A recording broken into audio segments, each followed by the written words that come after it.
Hi everyone, this video will change your life. आज मैं आपके साथ 12 ऐसे हाइजीन टिप्स शेयर करने वाली हूँ जो आपकी लाइफ को चेंज करके रख देगा। हम में से बहुत सारे लोग जानते तो हैं लेकिन अपने आप को इग्नोर करते हैं। तो आज मैं यहाँ आपसे पीरियड हाइजीन से लेकर के ओरल हाइजीन तक की बात करने वाली हूँ। So let's start the video. तो सबसे पहले हम बात करेंगे पीरियड हाइजीन की। अब आपके पैड की थिकनेस इस बात पर डिपेंड करती है कि आपका ब्लड फ्लो हैवी है या कम है। अगर आपका ब्लड फ्लो हैवी है तो आपको थिक पैड पर इन्वेस्ट करना चाहिए, और अगर आपका ब्लड फ्लो कम है तो आपको थिन पैड पर इन्वेस्ट करना चाहिए।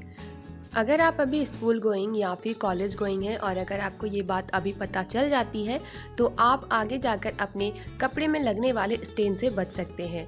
और अगर कपड़े में स्टेन लग जाए तो इससे बिल्कुल भी हाइजीन मेंटेन नहीं होती है। एंड एवरी 5 और 6 आवर के बाद आपको अपने पैड चेंज कर देने हैं ताकि बैक्टीरिया जर्म्स वगैरह उस पर डेवलप ना हो पाए। Second tip, to use cotton underwear. During menstruation या फिर नॉर्मल डेज में भी हमें कॉटन अंडरवेयर ही चूज करना चाहिए। इससे हमें क्रैसेस नहीं होते हैं और इचिंग की भी प्रॉब्लम नहीं होती है, क्योंकि मेंस्ट्रुएशन के दौरान हम बहुत ही ज़्यादा अनकंफर्टेबल फील करते हैं। तो उस दौरान अगर आप कॉटन पैंटीज यूज़ करते हैं तो ये आपके लिए बहुत ही ज़्यादा कंफर्टेबल होता है। And the next tip is to wash your intimate area regularly. तो आपको अपने इंटीमेट एरिया को हमेशा ही साफ़ सुथरा रखना है।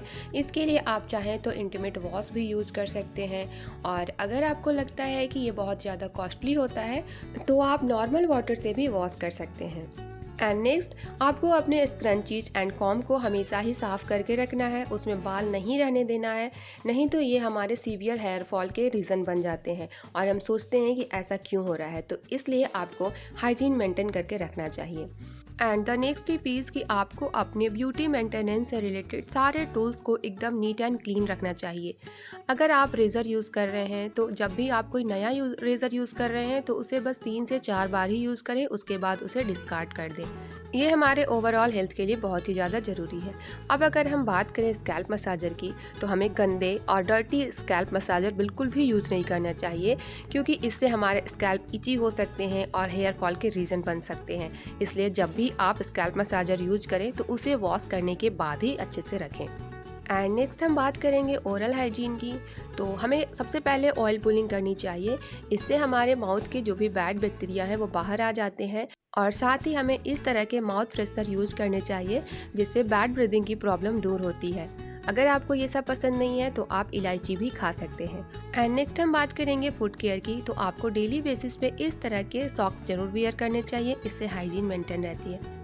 अब आपने कितने भी महंगे क्लोथ्स पहन लिए हैं लेकिन आपके अंडरगारमेंट्स अगर वॉश नहीं है, उनसे एक गंदी सी स्मेल आ रही है, तो ये आपके हाइजीन को मेंटेन बिल्कुल भी नहीं रख सकता है।